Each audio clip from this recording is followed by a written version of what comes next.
Kisah keislaman Sayyidina Abu Dzar Ghifari radhiyallahu anhu. Sayyidina Abu Dzar Ghifari radhiyallahu anhu ialah seorang sahabat yang masyhur yang akhirnya telah menjadi salah seorang daripada ahli zuhud dan ulama yang hebat. Sayyidina Ali radhiyallahu anhu berkata, Sayyidina Abu Dzar telah memperoleh ilmu yang tidak mampu diperoleh oleh orang lain. Bahkan beliau telah menjaga ilmu-ilmu itu dengan baik. Apabila berita kenabian Nabi Muhammad SAW sampai kepadanya, maka beliau menghantar saudaranya ke Mekah untuk memastikan kebenaran dan mengambil maklumat tentang seseorang yang pendakwa menerima wahyu serta mendapat berita daripada langit. Beliau juga menyuruh saudaranya itu supaya menyelidik keadaan orang itu dan mendengar kata-katanya dengan penuh perhatian. Saudaranya itu pun datang ke Mekah Mukarramah dan setelah menyelidik keadaan orang itu, dia telah kembali kepada Sayyidina Abu Dzar radhiyallahu anhu dan menerangkan, saya melihat dia menyeru kepada perangai yang baik dan akhlak yang mulia. Saya juga mendengar daripada kata-kata yang bukannya syair dan tidak juga percakapan tukang nujum. Sayyidina Abu Dzar radhiyallahu anhu masih belum berpuas hati dengan laporan yang ringkas itu. Beliau sendiri menyediakan bekalan dan pergi sendiri ke Makkah dan terus pergi ke Masjidil Haram. Beliau belum pernah mengenali Nabi SAW dan untuk bertanya kepada sesiapa, beliau merasakan bertentangan dengan maslahat beliau. Beliau berada dalam keadaan serba salah hingga ke petang. Apabila waktu petang, Sayyidina Ali radhiyallahu anhu telah melihat beliau yang merupakan seorang musafir asing mengambil tahu dan memenuhi keperluan musafir, orang miskin serta orang asing telah menjadi kebiasaan para sahabat radhiyallahu anhu. Oleh sebab itu, Sayyidina Ali radhiyallahu anhu telah membawa Sayyidina Abu Dzar radhiyallahu anhu ke rumahnya. Sungguh pun Sayyidina Ali radhiyallahu anhu telah melayaninya dengan makan, minum dan tempat tidur. Namun sedikit pun beliau tidak merasa perlu untuk bertanya tentang diri musafir itu atau tentang sebab kedatangannya ke situ. Musafir itu pun tidak meluahkan apa-apa. Pada pagi keesokan hari, sekali lagi Sayyidina Abu Dzar radhiyallahu anhu pergi ke masjid. Sepanjang hari itu beliau telah habiskan dalam keadaan demikian, yakni beliau sendiri tidak mengenali sesiapa pun dan beliau juga tidak bertanya kepada orang lain. Mungkin kerana berita permusuhan orang ramai terhadap Nabi SAW sangat masyhur. Bermacam-macam kesusahan dikenakan ke atas baginda SAW.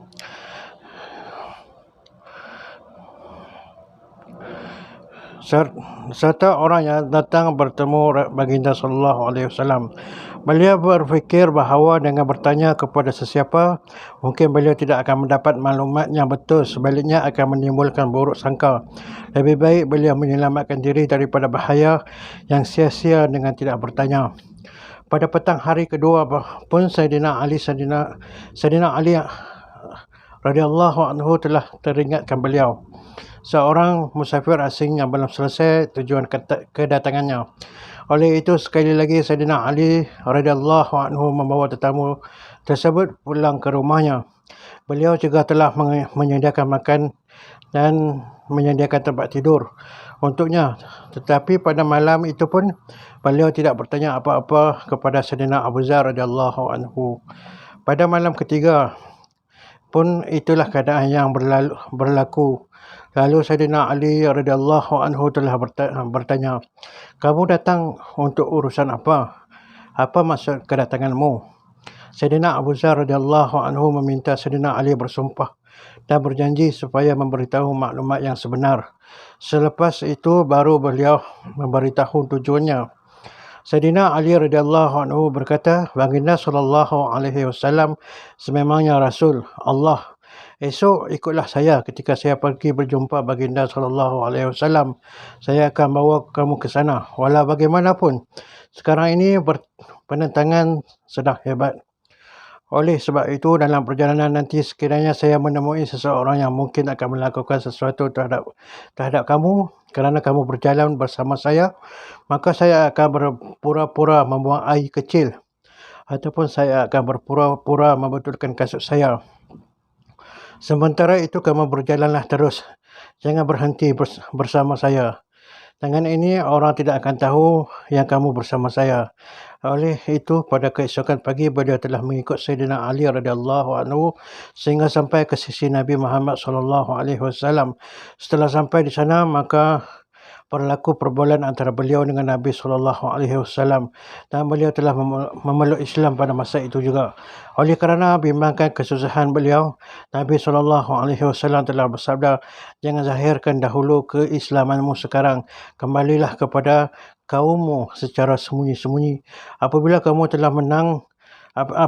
telah menang, barulah datang kembali." Beliau telah berkata, "Wahai Rasulullah, demi zat yang jiwa saya dalam genggamannya, saya akan laungkan kalimah tauhid ini di tengah-tengah mereka yang tidak beriman itu." Lalu pada masa itu juga beliau telah pergi ke Masjidil Haram dengan suara yang lantang telah melaungkan asyhadu an la ilaha illallah wa asyhadu anna Muhammadar Rasulullah. Kemudian apakah yang telah berlaku? Orang ramai bangun dari keempat-empat penjuru dan mula memukul beliau dengan teruk sehingga mencederakannya dan beliau hampir mati. Bapa saudara Nabi SAW Sayyidina Abbas radhiyallahu anhu pada masa itu masih belum memeluk Islam, telah membaringkan diri di atas badan beliau untuk menyelamatkan beliau. Sayyidina Abbas radhiyallahu anhu telah berkata kepada orang ramai, "Kenapa kamu menzalimi dia? Orang ini daripada kabilah Ghifar dan kabilah itu tinggal dalam perjalanan kita ke Syam. Perniagaan dan urusan kamu yang lain semuanya dengan negeri Syam. Sekiranya dia mati, maka jalan haluan kita ke Syam akan tertutup." Disebabkan saranan itu, orang ramai pun mula berfikir bahawa sememangnya dari negeri Syam segala keperluan mereka disempurnakan. Tertutupnya jalan ke sana merupakan satu musibah. Oleh sebab itu mereka telah membiarkan beliau. Demikian juga yang berlaku pada keesokan hari. Beliau pergi dan melaungkan kalimah syahadah dengan suara yang lantang dan orang ramai tidak dapat menahan sabar setelah mendengarkan kalimah tersebut lalu menerkam beliau. Pada hari kedua itu pun Sayyidina Abbas radhiyallahu anhu juga telah menyelamatkan beliau dengan menerangkan bahawa jalan perniagaan mereka akan tertutup. Perbuatan Sayyidina Abu Dzar radhiyallahu anhu itu ialah kerana semangat dan dorongan untuk menzahirkannya hak ataupun yang benar, walaupun diarahkan oleh Nabi SAW supaya menyembunyikan keislamannya. Apabila agama ini ialah agama yang benar, maka siapakah lagi yang akan ditakuti sehingga agama yang benar ini pun disembunyikan. Manakala larangan Rasulullah SAW ialah semata-mata kerana prihatin baginda SAW terhadap beliau. Mungkin Sayyidina Abu Dzar radhiyallahu anhu tidak mampu menanggung segala kesusahan. Sekiranya tidak kerana alasan itu, maka tidak mungkin seorang sahabat akan melanggar perintah Nabi SAW. Beberapa contoh daripada kisah para sahabat SAW tentang perkara ini akan diterangkan satu bab yang tersendiri. Oleh kerana Rasulullah sendiri menanggung segala jenis penderitaan dalam menyebarkan agama, maka Sayyidina Abu Dzar radhiyallahu anhu lebih mengutamakan hasrat untuk mengikuti Rasulullah sallallahu alaihi wasallam daripada kesenangan beliau sendiri. Inilah satu-satunya perkara yang menyebabkan kemajuan agama dan dunia datang tersungkur pada hari tersebut. Tersungkur pada kaki para sahabat radhiyallahu anhu dan mereka dapat menguasai setiap medan. Sesiapa sahaja yang telah mengucap kalimah syahadah dan masuk di bawah naungan bendera Islam, sebesar-besar kekuatan pun tidak dapat menahannya dan sebesar-besar kezaliman pun tidak dapat menghalangnya daripada menyebarkan agama.